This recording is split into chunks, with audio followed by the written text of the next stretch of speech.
Hello বন্ধুরা, আমি হাসনাত। তোমরা দেখছো আমার চ্যানেল ম্যাট্রিক্স বা হাসনাত। বন্ধুরা, প্রতিদিন রাত ৮টার সময় তোমরা ক্লাস পাবে ডাব্লিউপি কনস্টেবল, কেপি, কেপিএসআই এবং ক্লার্কশিপের জন্য। তো প্র্যাকটিস ব্যাচ অবশ্যই তোমরা প্রত্যেকদিন খেয়াল করে এই ক্লাসগুলি করার চেষ্টা করবে, যাতে করে তোমাদের প্র্যাকটিসটা ঠিকঠাক হয়। ওকে? আর তোমরা যদি অঙ্ক শিখতে চাও চ্যাপ্টার ধরে ধরে এই সমস্ত পরীক্ষার জন্য, তাহলে আমার পেড ক্লাসে ভর্তি হতে পারো। ফোন নাম্বার নিচে দেওয়া আছে, যোগাযোগ করে নিও। চলো শুরু করে আজকে ক্লাস। বলেছে রাম এক জোড়া মোজা 3 দিনে সেলাই করতে পারে, শ্যাম একই মোজা 9 দিনে সেলাই করতে পারে। যদি তারা একসাথে সেলাই করে তাহলে কত দিনে তারা 4 জোড়া মোজা সেলাই করতে পারবে? দেখো, এই ধরনের অঙ্কের ক্ষেত্রে রাম এক জোড়া এবং শ্যাম এক জোড়া করতে যদি বলতো, তাহলে দুজনে মিলে এক জোড়া কত করবে সেটা খুব সহজে বের করা যায়। রাম এবং শ্যাম দুজনে মিলে এক জোড়া কত দিনে করবে, তার ফর্মুলা হচ্ছে এক্স ওয়াই উপরে গুণ আর এক্স ওয়াই নিচে যোগ হয়ে যায়। এবার 4 জোড়া মোজার কথা বলেছে, এটা এক জোড়া মোজা। 4 জোড়া কথা বলেছে, 4 দিয়ে গুণ করে দাও, তুমি অ্যান্সার পেয়ে যাবে। এক্স এর মান হচ্ছে 3 দিন আর ওয়াই এর মান হচ্ছে 9 দিন, বাস অ্যান্সার হয়ে যাবে। দেখো, তুমি 3 আর 9 উপরে গুণ হবে আর 3 আর 9 নিচে যোগ হবে, ইন্টু 4, 4 জোড়া মোজার জন্য। তো উপরে গুণ করলে তুমি পাবে 27, নিচে তুমি যোগ করলে পাচ্ছ 12, ইন্টু 4, 4-এর সঙ্গে 12 কাটলে 3, তো 27কে 3 দিয়ে কাটলে 9। এটা হচ্ছে অ্যান্সার। অ্যান্সার হবে অপশন বি। আশা করছি বুঝতে পারছো। চলো যাবো নেক্সট কোশ্চেনে। পরবর্তী কোশ্চেন, একটি ট্রেন 30 কিমি প্রতি ঘন্টা বেগে 12 মিনিট যাত্রা করলো এবং 45 কিমি গতিবেগে পরবর্তী 8 মিনিট যাত্রা করলো। ট্রেনটির গড় গতিবেগ কত? দেখো, গড় গতিবেগ বের করার নিয়ম কি? গতিবেগ বের করার নিয়ম হচ্ছে টোটাল ডিস্টেন্সকে টোটাল টাইম দিয়ে ভাগ। টোটাল ডিস্টেন্সটা আমরা বের করার চেষ্টা করব। 30 কিমি গতিবেগে যাই 12 মিনিট, 30 কিমি মানে 60 মিনিটে 30 কিলোমিটার, তাই না? 60 মিনিট 30 কিলোমিটার, অর্ধেক। তাহলে 12 মিনিট মানে 6 কিলোমিটার হবে, অর্ধেক। বা 60কে 5 দিয়ে ভাগ করলে 12, 30কে 5 দিয়ে ভাগ করলে 6। তো প্রথমটা 6 কিলোমিটার, 12 মিনিটে 6 কিলোমিটার গিয়েছে। দ্বিতীয় 8 মিনিটে কত দূর যাবে? দেখো, 45 কিলোমিটার বেগে যায়, মানে 60 মিনিটে 45 কিলোমিটার। তো 1 মিনিটে কত হবে? 1 মিনিট হবে 45/60, তাহলে 8 মিনিটে কত হবে? 8 দিয়ে গুণ, কাটাকাটি করো। 15 দিয়ে কাটলে 4, 15 দিয়ে কাটলে 3, 4 দিয়ে 8 কাটলে 2, এটাও হচ্ছে 6 কিলোমিটার। তাহলে টোটাল ডিস্টেন্সটা কত? বন্ধুরা এখানে বসিয়ে দাও। টোটাল ডিস্টেন্স হচ্ছে 6 কিলোমিটার, 6 কিলোমিটার মানে 12 কিলোমিটার। আর টোটাল টাইম কত? প্রথমটা 12 মিনিট আর তারপরেরটা 8 মিনিট। তো 12 আর 8 20 মিনিট। আচ্ছা, 20 মিনিট মানে হচ্ছে 1/3 ঘন্টা, তাই না? 3/1 ঘন্টা, 3/1 ভাগ, 1 ঘন্টা 3/1 ভাগ। এটা দিয়ে ভাগ করলে কি হয়? ভাগ না করে গুণ করলে উল্টে যায়, 3/1, তার মানে হয়ে যায় 36 কিলোমিটার প্রতি ঘন্টা। অ্যান্সার হবে অপশন ডি। ঠিক আছে, চলো যাবো আমরা নেক্সট কোশ্চেনে।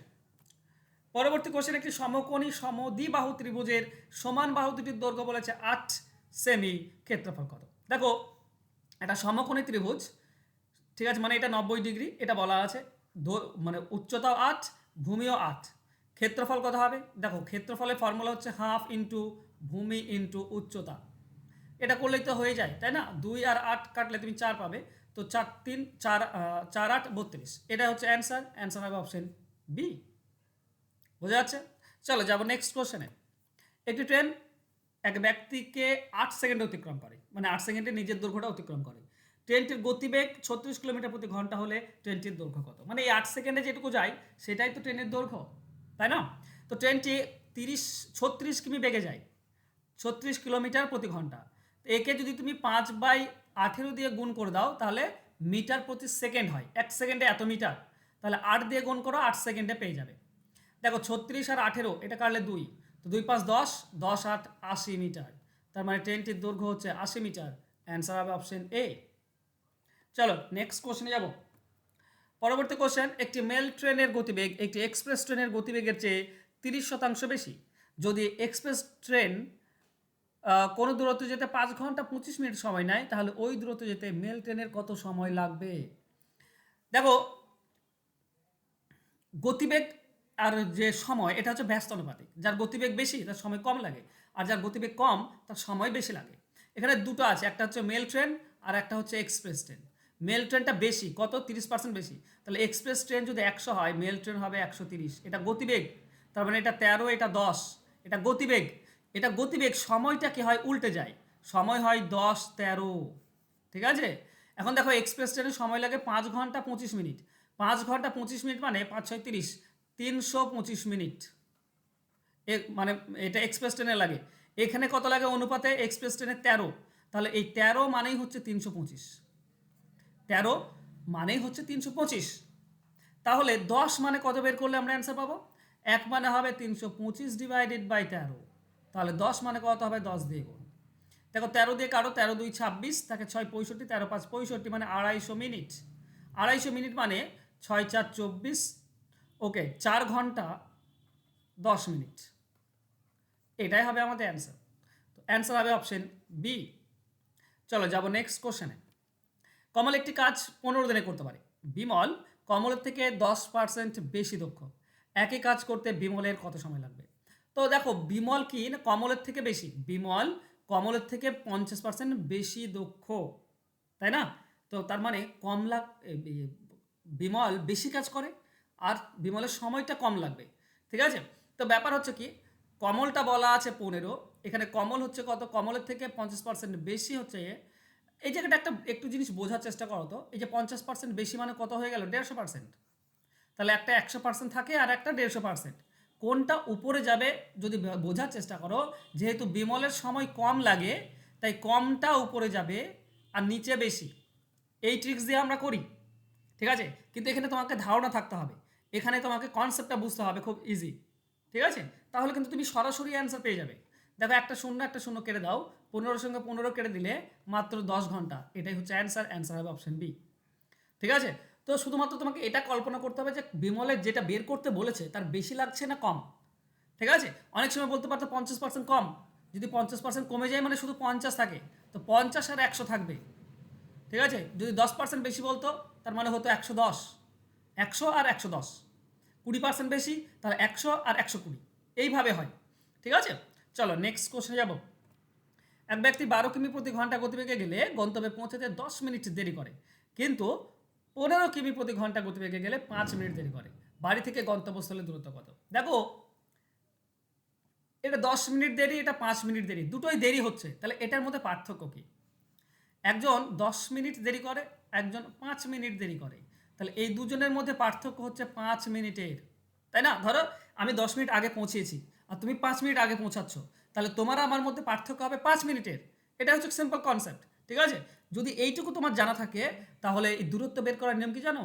এই যে গতিবেগ দুটি দেওয়া আছে 12 15, উপরে গুণ করে দাও, নিচে বিয়োগ করে দাও, নিচে বিয়োগ করে দাও, তার সঙ্গে সময়টা যেটা পার্থক্য কি 5 মিনিটের পার্থক্য আছে, তো 5 দিয়ে ভাগ গুণ করে দাও, কিন্তু এটা মিনিট হয়ে আছে তো 60 দিয়ে ভাগ করে দাও, ঘন্টা পেয়ে যাবে, কারণ এগুলো ঘন্টাতে দেওয়া আছে, তো এটাকেও ঘন্টা করতে হবে, তো 5 মিনিটকে 60 দিয়ে ভাগ করে ঘন্টা করে নাও, বাস এবার করো, দেখবে তুমি অ্যান্সার পেয়ে যাচ্ছ। উপরে কি আছে? 12 ইন্টু 15, নিচে হচ্ছে 3 ইন্টু 5/60। দেখো 5 আর 60 কাটলে 5 12 60, 12-র সঙ্গে এই 12 কেটে দাও, 3 দিয়ে 15 কাটলে 5, তো টোটাল 5 থাকছে, তো 5 কিলোমিটার, এটাই হবে অ্যান্সার। অ্যান্সার হবে option C, option A sorry, option A হবে সঠিক উত্তর। চলো যাব নেক্সট কোশ্চেনে। পরবর্তী কোশ্চেন বলা আছে তিনটি সংখ্যার মধ্যে ক্রমান্বয়ে পরপর দুটি সংখ্যার গুণফল হচ্ছে 42, 56 এবং 48, তো তাদের লসাগু কত? দেখো এ, বি আর সি তিনটি সংখ্যা আছে, তো ক্রমান্বয়ে মানে পরপর, এ বি যদি গুণ করো তোমরা এ বি, তাহলে তুমি পাচ্ছ 42, ঠিক আছে? এবার বিসি যদি গুণ করো তাহলে তুমি পাবে 56, আর সি এ যদি গুণ করো তাহলে তুমি পাচ্ছ 48। এবার তাহলে তোমাকে এবিসি বের করতে হবে। এবিসি বের করবে কি, দুটি সংখ্যা 42 গুণ হয়ে আছে, তুমি 6 7 করতে পারো, 6 আর 7, 6 7 42 হয়। এবার এখানেও বি আছে, এখানেও বি আছে, তার মানে এখানে একটা 7 নাও, 56 মানে একটা 7 নাও, বাকিটা কি থাকে 7 8, 7 8 56। এবার দেখো বিটা আমরা কি করেছি 7, এই কোনাকুনি যেটা সেটা 7, এখানে কোনাকুনি বি আছে, এখানে কোনাকুনি 7 আছে, তার মানে এটা হচ্ছে এ, এটা হচ্ছে সি। দেখো এটা কি মিলছে? সি এ, সি এ মানে 8 আর 6 গুণ করলে 48, এখানেও 48 আছে, তার মানে সি এ মিলে যাচ্ছে, তার মানে আমাদের এ এর ভ্যালু কত হচ্ছে? এ এর ভ্যালু হচ্ছে 6, বি এর ভ্যালু 7, সি এর ভ্যালু হচ্ছে 8।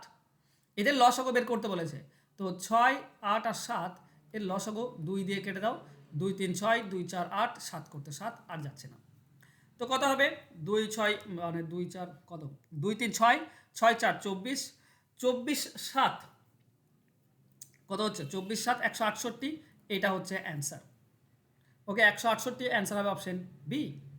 চলো যাবো নেক্সট কোশ্চেনে। কোন বৃহত্তম সংখ্যা দ্বারা 1023 এবং 750কে ভাগ করলে যথাক্রমে 3 এবং 2 ভাগশেষ থাকবে?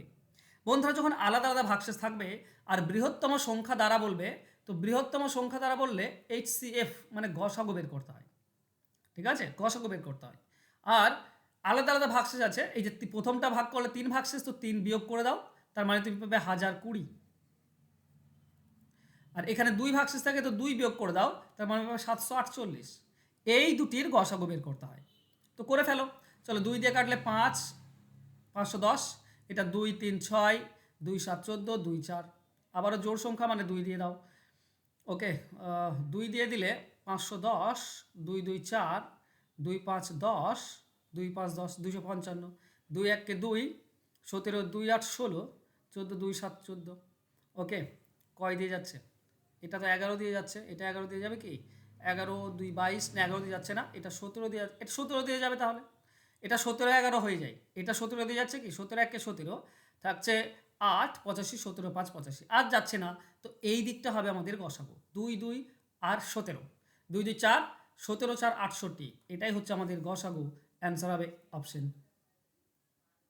17 2 14, হ্যাঁ 17 2 68, অপশন সি হবে সঠিক উত্তর। বুঝতে পেরেছো আশা করছি। চলো যাবো নেক্সট কোশ্চেনে। সমদ্বিবাহু ত্রিভুজের সমান বাহু দুটির প্রত্যেকটি 8 সেমি এবং অসমান বাহুর দৈর্ঘ্য 6 সেমি হলে পরিসীমা, উচ্চতা এবং ক্ষেত্রফল কত? দেখো একটা সমদ্বিবাহু ত্রিভুজ বলা হয়েছে, এই সমান বাহু দুটি হচ্ছে 8 সেমি 8 সেমি, আর এইটা হচ্ছে 6 সেমি, ঠিক আছে। তো পরিসীমা বন্ধুরা 3টি বাহু যোগ করলে পরিসীমা পাই, তার মানে পরিসীমা আমরা সরাসরি কি পাচ্ছি? পরিসীমা পাচ্ছি 8 + 8 + 6, মানে 8 8 16, 16 6 22, এটাই হচ্ছে পরিসীমা। উচ্চতা আমরা কি পাবো বন্ধুরা? দেখো আমরা যদি একটা সোজা লম্ব টানি, তাহলে এইটা হয়ে যাবে 3, এটা অতিভুজ, এটা 90 ডিগ্রি কোণ, এটা 3, আমাকে লম্ব বের করতে হবে। তো লম্ব বের করার নিয়ম কি? লম্ব বের করার নিয়ম হচ্ছে অতিভুজ স্কোয়ার মাইনাস ভূমি স্কোয়ার, তার মানে রুট 64 থেকে 9 বিয়োগ করো, 64 থেকে 9 বিয়োগ করলে 55, তো রুট 55 হচ্ছে কি উচ্চতা। ক্ষেত্রফল লাস্ট রয়েছে। ক্ষেত্রফল বন্ধুরা দেখো উচ্চতা আমরা পেলাম কি? রুট 55 উচ্চতা পেলাম। তো এইটা তো একটা সমবাহু ত্রিভুজ, সরি সমকোণী ত্রিভুজ, তাই না? তো একটা পার্ট, শুধু একটা ত্রিভুজ, দেখো একটা ত্রিভুজ লম্ব আর ভূমি পেয়েছি, তাহলে উচ্চতা কি হবে? হাফ ইন্টু ভূমি ইন্টু উচ্চতা, তাই না? এটা হচ্ছে একটার ক্ষেত্রফল। যদি পুরোটার ক্ষেত্রফল বের করি তো 2 গুণ হয়ে যাবে, তো 2 দিয়ে গুণ করে দাও, এই 2 কেটে দাও, তাহলে 3 √ 55, এটা হচ্ছে ক্ষেত্রফল। বাস এইভাবে অ্যান্সার বের করবে। ওকে বন্ধুরা তোমরা যদি অঙ্ক শিখতে চাও, তোমার কাছে রয়েছে WBP, যদি পরীক্ষা দিতে চাও WBP কনস্টেবল SI, তোমার KP কনস্টেবল KP SI, তুমি ক্লার্কশিপের জন্য যদি খাটাখাটনি করছো ক্লার্কশিপের জন্য, কিংবা মিসলেনিয়াসের জন্য যদি তুমি খাটাখাটনি করছো, বন্ধুরা এই সমস্ত পরীক্ষার জন্য যদি খাটাখাটনি করছো, তো অঙ্ক শিখতে পারো আমার কাছে, যেখানে তুমি প্রত্যেকটি চ্যাপ্টার অনুযায়ী কনসেপ্ট পাবে, শর্টকাট ট্রিক্স শিখতে পারবে, লাইভ ক্লাস হয় গুগল মিটে, এছাড়া রেকর্ডেড ক্লাস PDF ফাইল পেয়ে যাবে তোমরা। 6 মাসের কোর্স, মানে 6 মাস ধরে ধরে আমি তোমাদেরকে চ্যাপ্টার ধরে ধরে অঙ্ক শেখাবো। আমি যেভাবে অঙ্কের অ্যান্সার বের করতে পারছি, তোমরাও যদি সেভাবে অঙ্কের অ্যান্সার বের করতে চাও, সেটা যদি শিখতে চাও, তো অবশ্যই বন্ধুরা এখানে ভর্তি হওয়ার চেষ্টা করবে। খুব সামান্য পয়সা দিয়ে কিন্তু আমি তোমাদেরকে শেখাই 6 মাস ধরে। তো 6 মাস মাত্র 299 টাকা। তো পারলে ভর্তি হয়ে যাও, তোমাদের উপকার হবে। ঠিক আছে, দেখা হবে নেক্সট ক্লাসে। ততক্ষণ ভালো থেকো, সুস্থ থেকো, আর একটু শেয়ার এবং লাইক করে দিও বন্ধুরা। দেখা হবে নেক্সট ক্লাসে, বাই।